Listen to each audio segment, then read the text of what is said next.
Скапотијата никако да попушти. Статистика измери инфлација од 4% во ноември годинава во однос на ноември лани.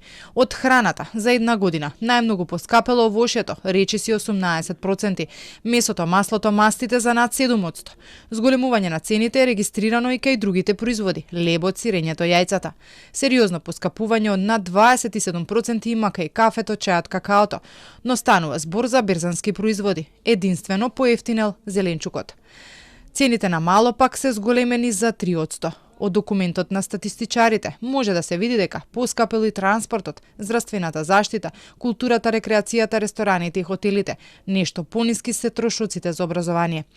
Иако првичните проекции на владата беа дека годинава ќе се заврши со инфлација од 2,8%, сега според фискалната стратегија очекувањата се да биде 3,9%, исто колку што е прогнозата на Народната банка. Постанува да се види дали 2025 година ќе завршиме со стапка на инфлација под сегашните 4%.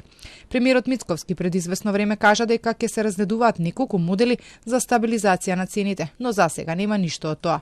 Иако се зборуваше дека ќе се донесат повеќе кошнички за пензионери, млади, за 3 и 4 члено семејство, засега и од тоа нема ништо. Нема информација ниту дали се преговара можеби за некаква новогодишна кошничка. Ја нема ниту онаа владината, која требаше да ја замени онаа на синдикатите, откако беше соопштено дека во кошничката на ССМ има спорни работи.